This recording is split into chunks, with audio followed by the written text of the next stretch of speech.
Hello, welcome back to my YouTube channel. तो ये उस समय की बात है जब तारीख थी 3 अक्टूबर और जो साल था 1996, जब बीकानेर के रहने वाले निहाल चंद बिश्नोई को पता चलता है कि पास के बाड़नो गांव के अंदर कुछ शिकारियों ने हिरणों को मार दिया। तो वो अपने गांव वालों के साथ गए वहाँ पर। निहाल चंद जी और कुछ गांव वाले जब वहाँ पर पहुँचे तो उन्होंने शिकारियों के ऊपर धावा बोल दिया और शिकारियों ने जब उनको आता देखा तो गोलियाँ चलाने लग गए और उसमें निहाल चंद जी बुरी तरीके से घायल हो गए।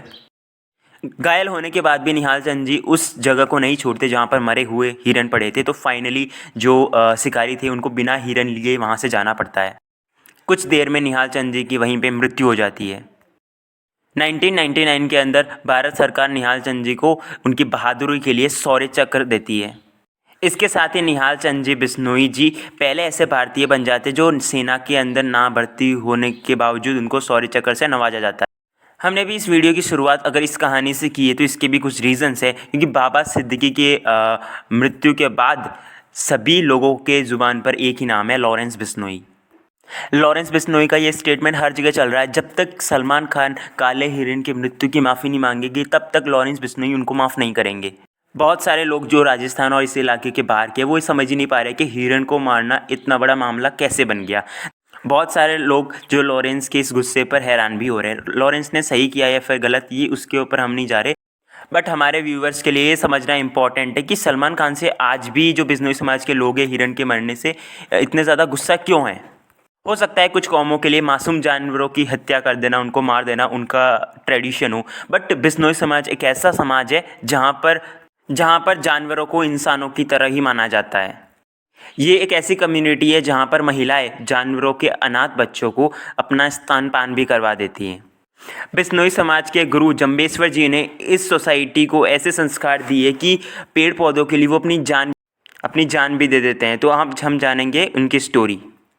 राजस्थान में एक खेजड़ी का पेड़ पाया जाता है। एक ऐसा पेड़ है जो हरे भरे रहता है रेगिस्तान के अंदर भी।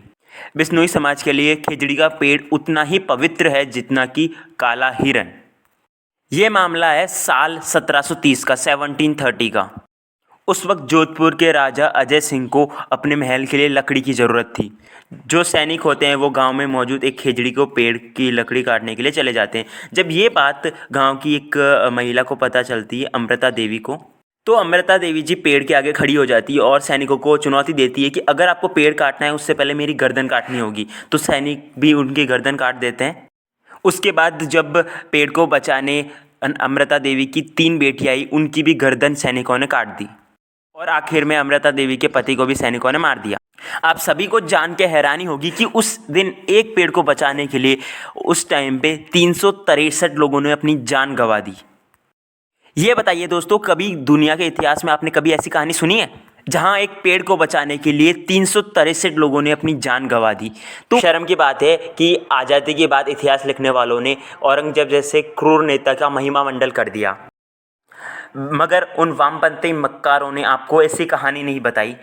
अगर ऐसी कहानियाँ इस देश के बच्चों ने पढ़ी होती तो वो अपने लोगों के बहादुरी के बारे में जान पाते कि बहादुरी उसमें नहीं कि किसी राज्य को कब्जा कर लेना या फिर उन पे हमला कर देना या मज़ा फैलाने के लिए काफिरों की गर्दन काट दे, बल्कि बहादुरी का मतलब तो ये होता है कि एक पेड़ को बचाने के लिए आपकी गर्दन भी कटने जा रही हो तब भी आप पीछे ना हटे।